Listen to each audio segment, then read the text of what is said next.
Well,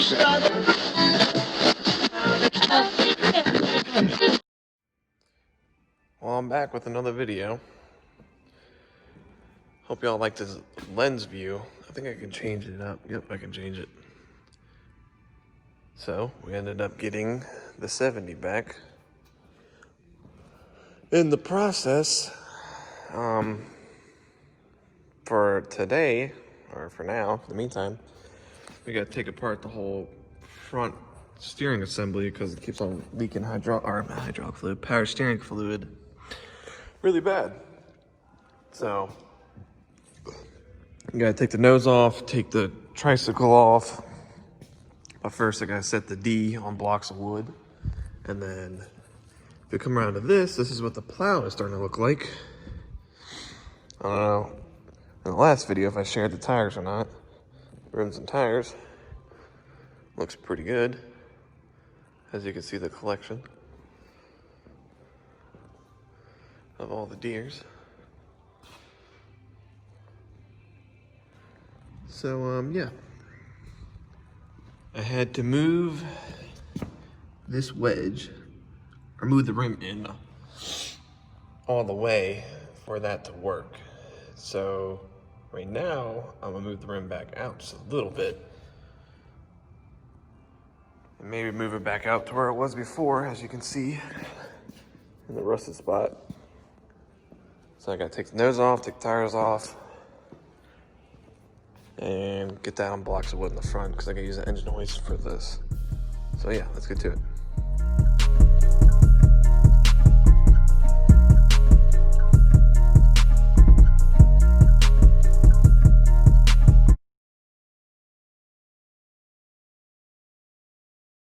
All right, got the nose and everything off. Now, this is my first time ever going into these steering systems on this. So I saw that this, you can drain it from here, or you can take, I think it's this line right here and drain it. See, my thing is I drained it out before out of this one out of the 50, but I had a funnel angle to it and down to a bucket. So that'd be the first thing to do, is to do that. So yeah, let's get taking that off and trying to find a funnel. We'll pour into a bucket.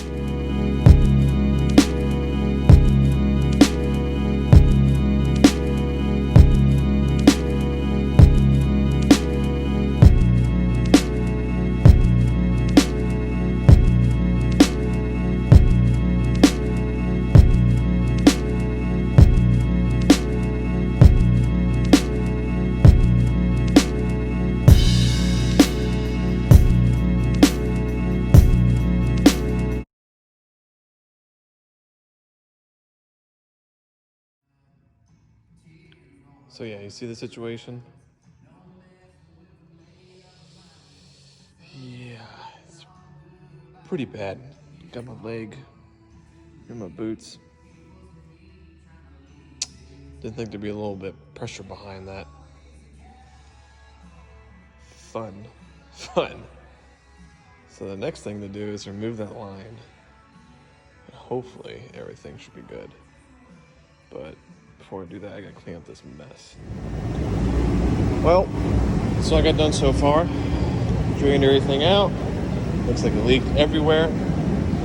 Built this stand. So today's agenda is the third day. I had to mess with it on Tuesday. So I gotta take this. It's rag soaked. Take this all off. Take this whole assembly apart.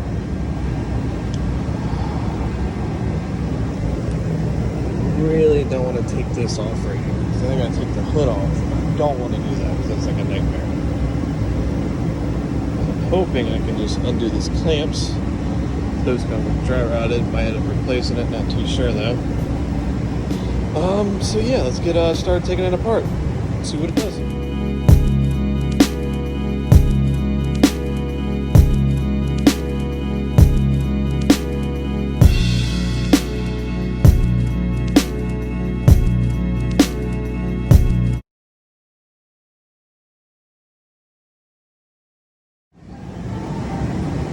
as you can see, this is where I've gotten so far. So I think the best, if anyone is ever doing this type of thing on a 2-cylinder John Deere during power steering seals, this would be your best bet. That little pan, it's a little tobacco spit. But yeah, I would say get that, because it leaks onto this. I mean, you still have a little bit of flow because it's going to leak down the sides because of the holes. Try to make like a dam so that way it will just go down the holes. As you can see right there, kind of flowing back there a little bit. So yeah, now I got to read up.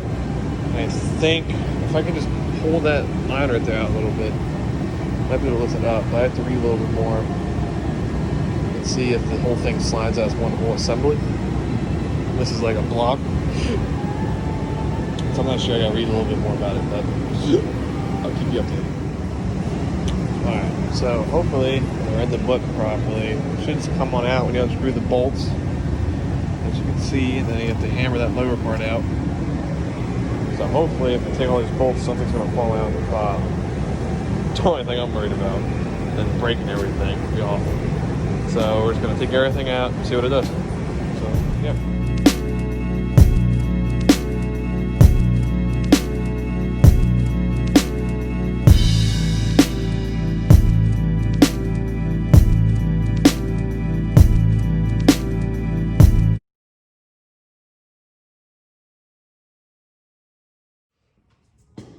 Well, here it is out of the tractor.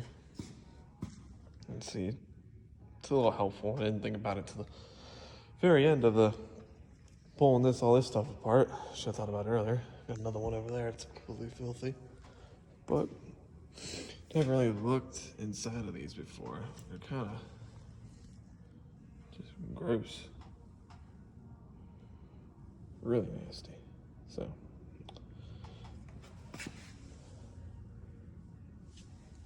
So yeah, I think the book says you lower this whole lower half down and it drops in a bucket. So what I'm gonna do is probably bring this over this way, get the bucket I have over there, and just try to smack this bottom out right here. I think it's what it calls. I think you just smack on these bolts, you screw them in a little bit. I think the only thing that's holding up this right now is that bolt. So I think, yeah, as you see right there. So yeah.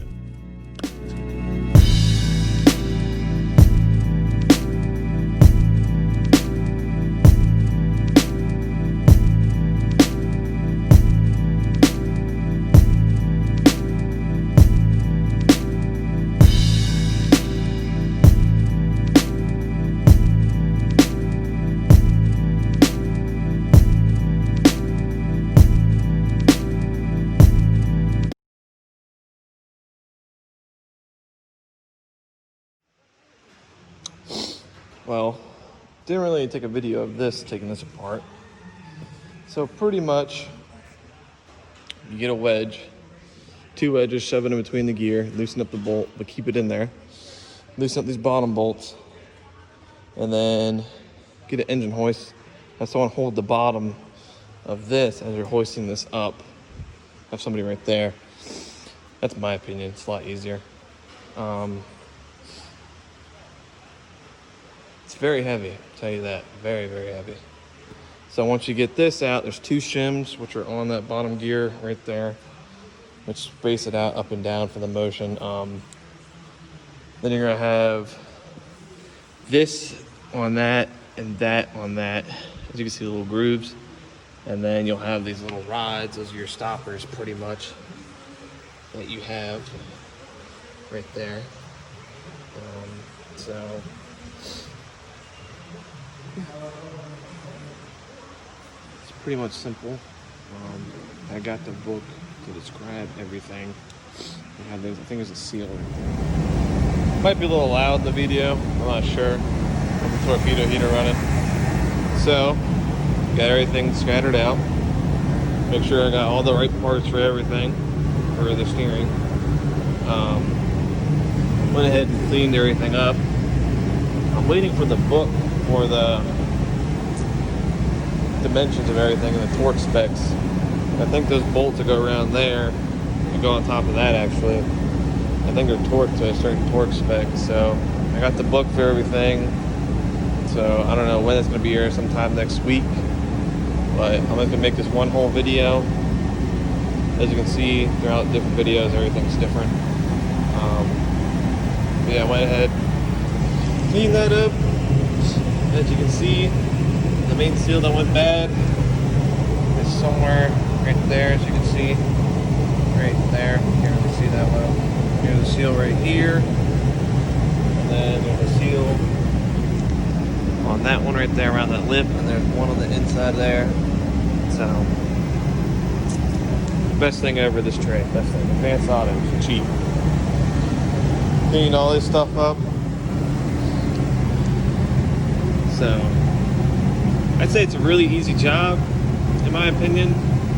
But I think the bearing in that is missing a ball. So, I might order a new bearing. That's $130 from John Deere for a new bearing.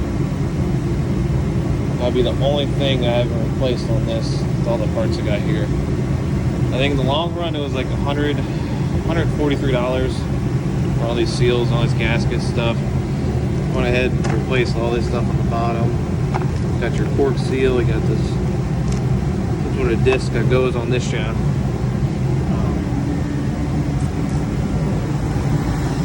So it's pretty easy, in my opinion. Cleaned everything up. I got new end pieces, so I just don't want to put it back together and it starts leaking. I got a new washer for that one and that one. I don't think I got a gasket for this one. I did get one for that one, but not this one. So it's a fun thing. Didn't realize how tight this was. I might have said in another video. It's very tight. It moves. That's how the flow adjusts through the power steering. Alright, I didn't record some of this stuff putting it back on. As you can see, these are your stops right here. When you turn your wheel to the left or right, this hits this post. The other one hits that post. And you have a seal on this part that loops around the ring, and then in this piece, you can't really tell that, but there's a seal, or like a piece you have to get. It sits on there, and you have a cork and then a metal piece. So hopefully everything goes back on the way it is. So the next thing would be, as you can see, like I said before, there's a seal right here, there's a seal on the inside. So yeah, let's get to it. The seals are really easy to replace. They're literally easy as can be. So hopefully everything works. I ended up getting this piece for the 50. Like I said, it actually moves so smooth too. It's a lot better than what the old one used to be, so hopefully it works. I don't know. I'm also gonna be doing that in this video. This video's gonna be very long, because it's a step-by-step process, really. And then you have these in there too to help space it out for there. I got a new one because there's different thickness, and I think the thinner one needs to go, and I need to put the thicker one in there because there's still a lot of gapping. And the thing I saw was on this piece right here. Still haven't gotten the book yet. Is that it's like grooved, which I know is not supposed to be like that from this. So I don't know if somebody replaced this before and tightened it down as tight as possible. Don't know. But yeah, let's get going.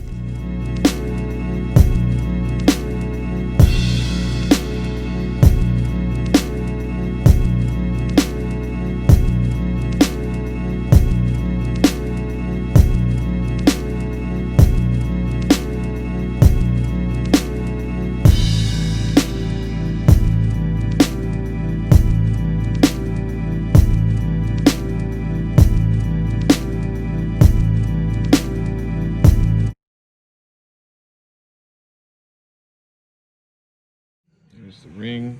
If you look up in there, there's another ring with a paper gasket on it. I guess it acts like a spacer, I'm assuming. So hopefully this stops it, because when I took this ring out, there was not a little gasket in there, especially in this one and in that one over there.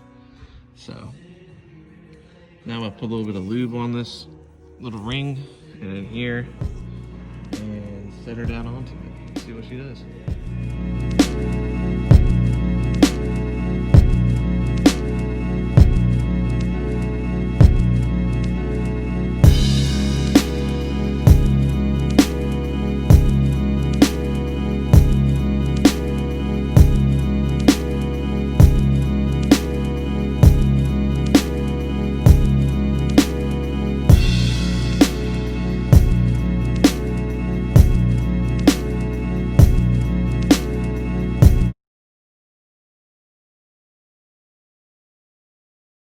Everything's back in.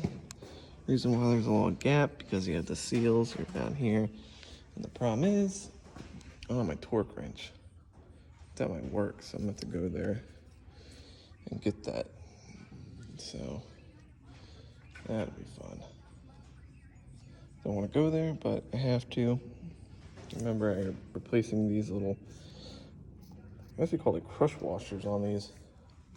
Replacing those. Hoping this line didn't get bent further back in here somewhere. Hopefully everything's sealed at the pump. So now I'm gonna put the bolts in and then run go grab the torque wrench. So yeah, I'll be back. Well, it's all back together. Something happened with my phone where it didn't record or something. I don't know what's going on with it. But yeah, pretty much everything's back together. I have to figure out if you have to bleed the system, get all the air bubbles out. As you can see, let me unscrew this. So might be something still in there. There's a bunch of air bubbles in there, so I think it's like an air pocket in the system. I don't know yet. But come to find out, I didn't know about this with these. When you put these on here, you have to adjust them. They slide back and forth. If you hammer it that way, it's gonna wanna, remember, it's gonna turn this way completely no matter what. And if you hammer it this way, it's gonna hammer that way. So you have to find center on this, loosening up the bolts. I think they recommend leaving it off, just crack it just a little bit and then just tapping it with a hammer. And then you'll find the center. So right now it's centered, it doesn't turn.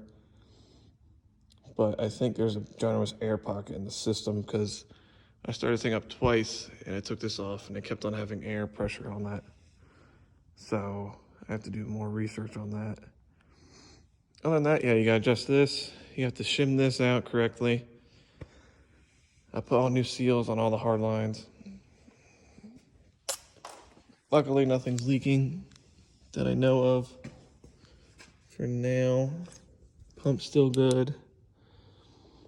I don't see anything leaking up top, so that's a good thing. So I don't know where it's getting air from. So I wonder if there's a generous air pocket in the system.